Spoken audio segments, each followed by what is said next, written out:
Hello, hello, hello. Once again, welcome to 2024. This is the year for abundance, blessings, and even more. If you're like me, you enjoy the first of the year, a time to make new goals and evaluate the goals you have made in the previous year. But many of us, within the first few days, we ditch all the plans that we made. It's like purchasing a new gadget. After a while, the newness wears off. And before you know it, you even forget it exists. Researchers suggest that only 8% of Americans that have or make resolutions complete them. In fact, research goes on to show that 23% of people quit their resolution by the end of the first year, and 43% quit by the end of January. As a matter of fact, they have even done research to show what date most people will ditch their New Year's resolutions. Surprisingly enough, the date is January 12th. It's actually called National Quitters Day. Wow. So it is evident that most of us aren't even able to make it through the month of January, but we stop at day 12. But let's do something different this year. Let's make a goal and stick with it. Let's prove the statistics wrong. It is possible. So, how do we do it? We want to pray and ask God for help. That's the first step. Pray and ask God for help. Remind him of his word. And his word states in Proverbs 16:3, commit to the Lord whatever you do, and your plans will succeed. In other words, trust in him and he will make it come to pass on your behalf. He will help you.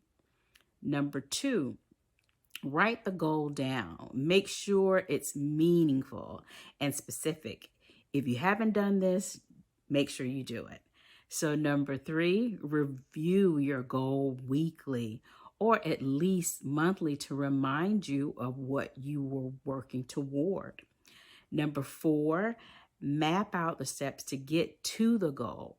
What will you do if you experience some unexpected occurrences, some things that may hold you back, some distractions? What are you going to do? You need to already have that in mind, how you will be able to overcome those things. For an example, what if your schedule changes at work or something takes priority over that goal? So you need to have a game plan to make sure that you're doing everything you need in order to get to that goal that you set so that you can be successful. What if you just become impatient? Then remind yourself of why you made the goal in the first place. What are you going to do to keep yourself rejuvenated so that you can indeed endure to the end? So you want to plan these things ahead of time. Number five, get started and share your goal with a trusted friend.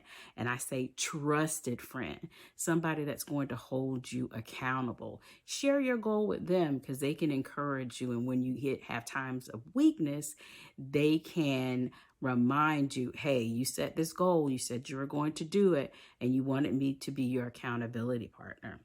Number six, with consistency, you will reach your goal.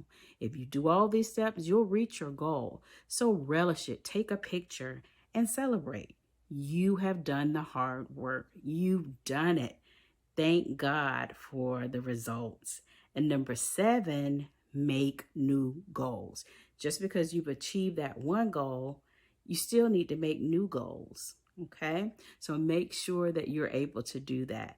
Let's make 2024 the year we receive everything that God has in store for us. happy goal setting, and happy goal achievement. Before you go, woman of God, it's time to silence the mind trash and let your goals speak loudly.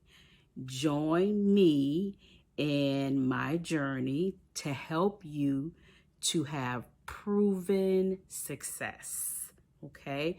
Proven, purpose-driven success. I have a class starting soon, and I would love for you to join me.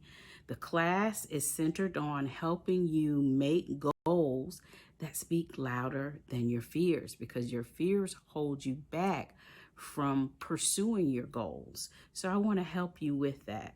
I would love for you to join me. So contact me and I can tell you how. Just hit the link below and be blessed.